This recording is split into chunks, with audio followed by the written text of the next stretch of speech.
Il y a entre l'Occident et Israël des relations qui ressemblent beaucoup à celles qu'avaient Yaakov et Esav, frères jumeaux. D'ailleurs, aujourd'hui, on parle de civilisation judéo-chrétienne. Eh bien, nous avons le plaisir d'être en ligne avec David Saada. David, bonjour, Boker Tov.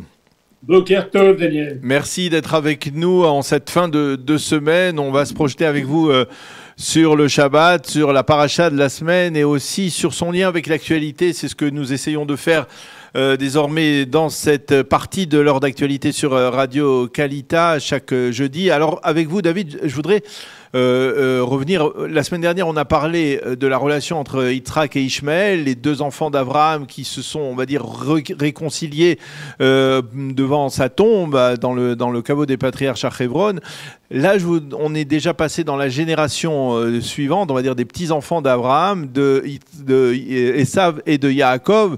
Et là aussi, d'une certaine manière, il y a la relation complexe entre, d'un côté, Yaakov qui représente Israël, on va le voir bien entendu, et puis de l'autre côté, Esav qui va représenter dans l'histoire de l'humanité ce que l'on appelle Édom, et que l'on pourrait résumer l'Occident. Est-ce que c'est exact de faire ce raccourci?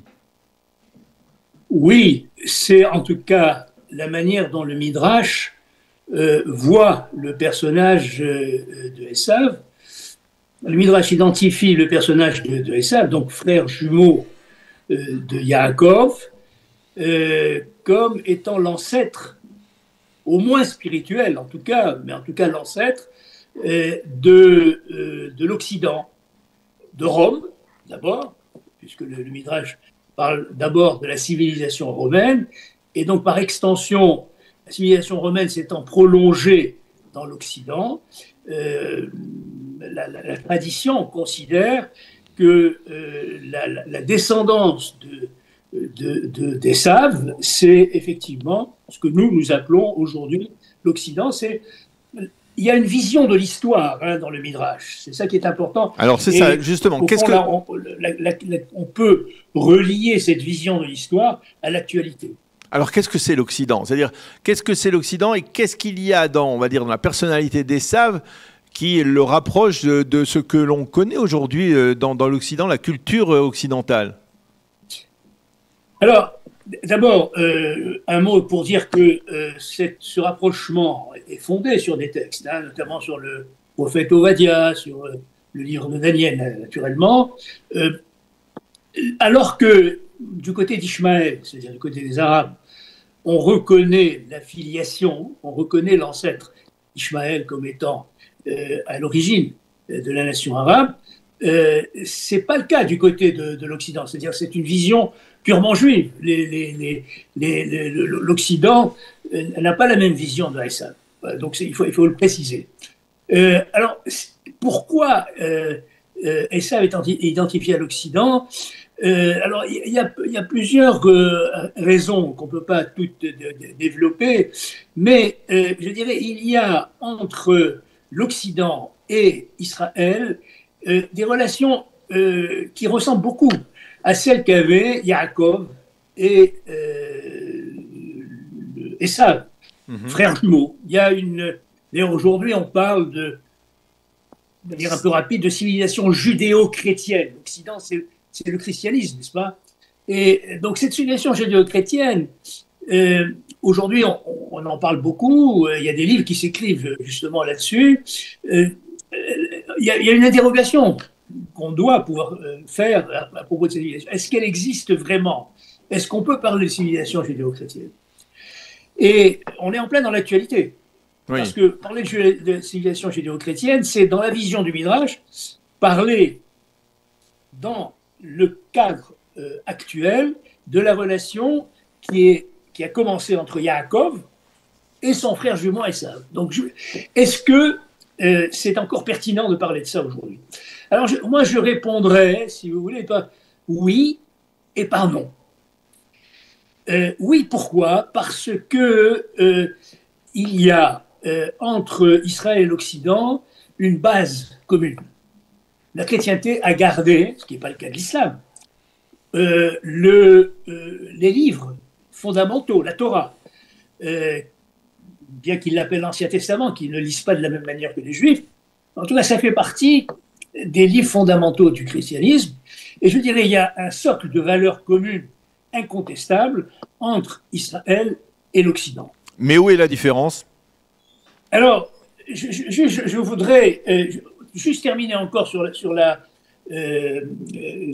les points communs qui rapprochent les Juifs et l'Occident. C'est dans les 2-3 derniers siècles la contribution extraordinaire des Juifs à la civilisation occidentale. La civilisation occidentale d'aujourd'hui ne serait pas ce qu'elle est sans l'apport des Juifs, en dehors même du christianisme.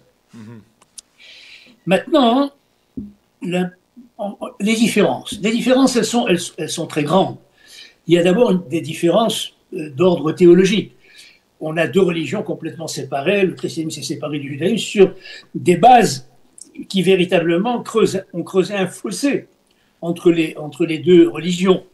Et donc, ces divergences-là n'ont pas été surmontées, elles existent toujours. Malgré l'amitié judéo-chrétienne, il y a un certain nombre de choses que les Juifs ne peuvent pas accepter dans la religion chrétienne. Maintenant, il y a évidemment aussi dans les différences un antagonisme. Il y a quand même 2000 ans de persécution occidentale du peuple d'Israël. On ne va pas remonter dans l'histoire, on a trop peu de temps pour ça, mais je dirais cette relation entre Yaakov et Esav et la relation dans l'histoire entre Israël et l'Occident est de même nature. C'est-à-dire qu'il y a du côté de Esav une fraternité. D'ailleurs, dans la Torah, on l'appelle Esav, c'est Achicha, c'est ton frère. Mais dans cette fraternité et dans ce rapprochement, dans cet amour, il y a de l'amour, il y a aussi beaucoup de haine. Dans l'Occident, tout au long de l'histoire, il y a eu beaucoup de haine contre Israël. Voilà. Et donc, l'antisémitisme, c'est un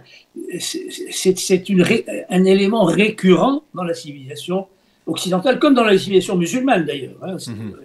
On retrouve la même chose, mais dans la civilisation occidentale, je dirais, l'antisémitisme s'est adapté à l'histoire. Il a été d'abord anti-judaïque, le rejet de la religion juive, l'accusation de déicide.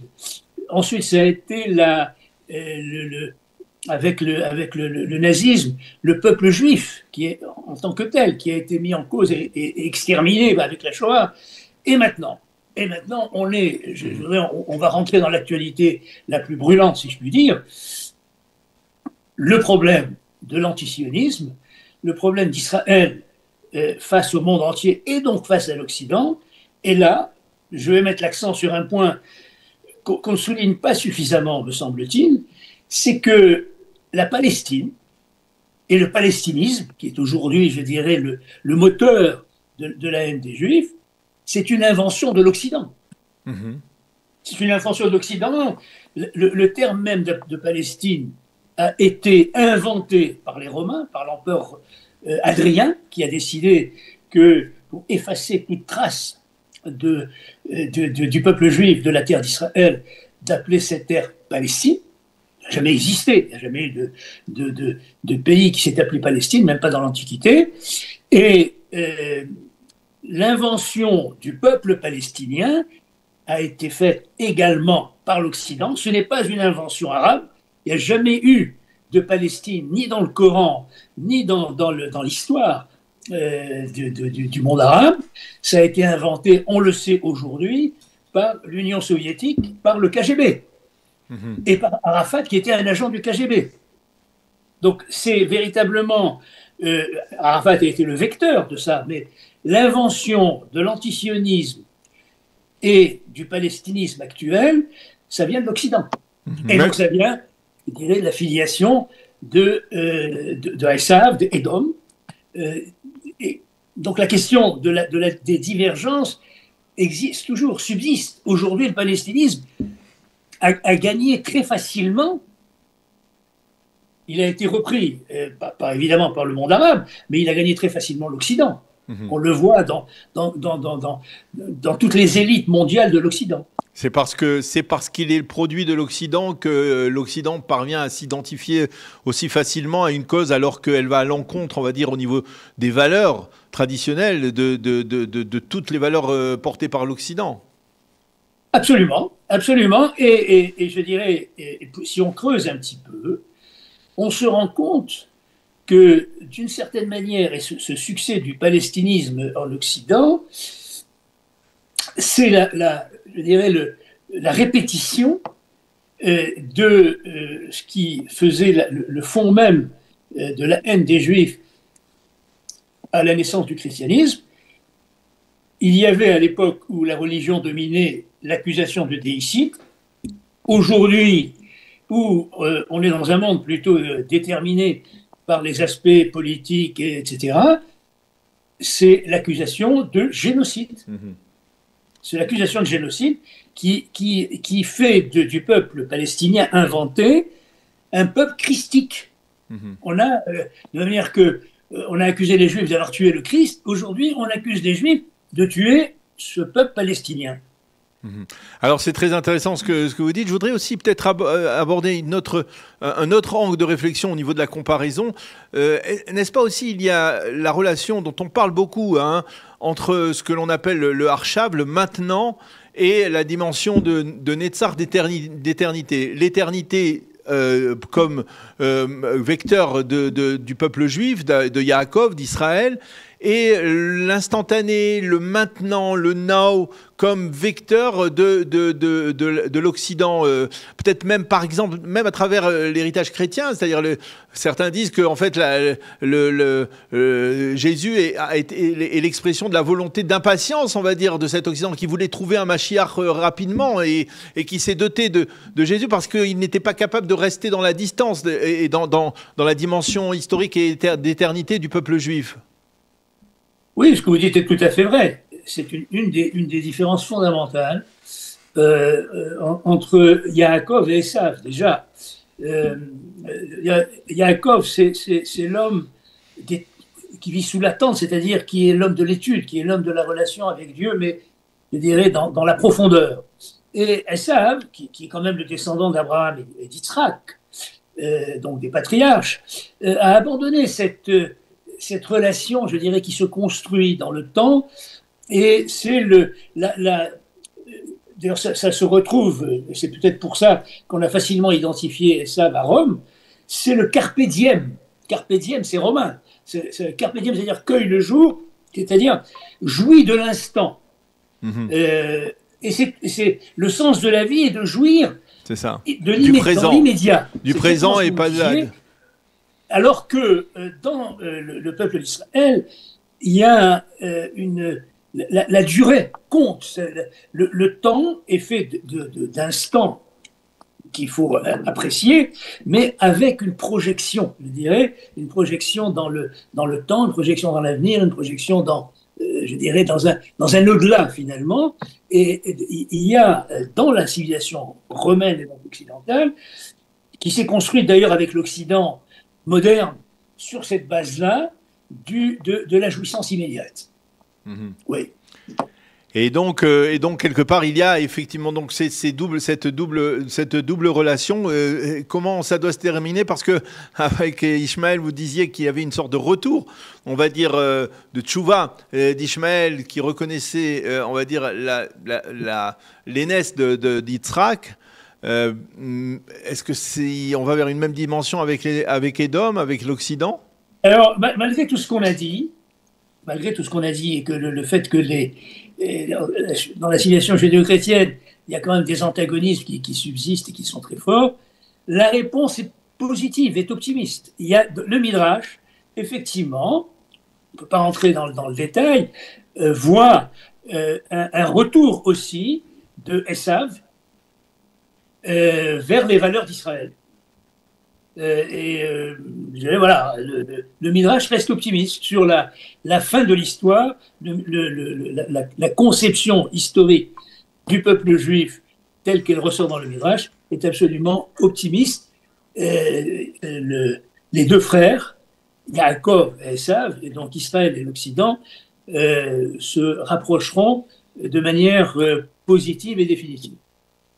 Eh bien, c'est ce que l'on peut espérer cette fois aussi encore. Merci beaucoup, David Saada, d'avoir accepté de répondre, de dialoguer avec nous sur ce thème à la fois d'actualité et à la fois très présent dans la paracha de cette semaine, la paracha de Toldot. Merci beaucoup d'avoir été avec nous. Bonne journée et Shabbat Shalom. À bientôt. Shabbat Shalom.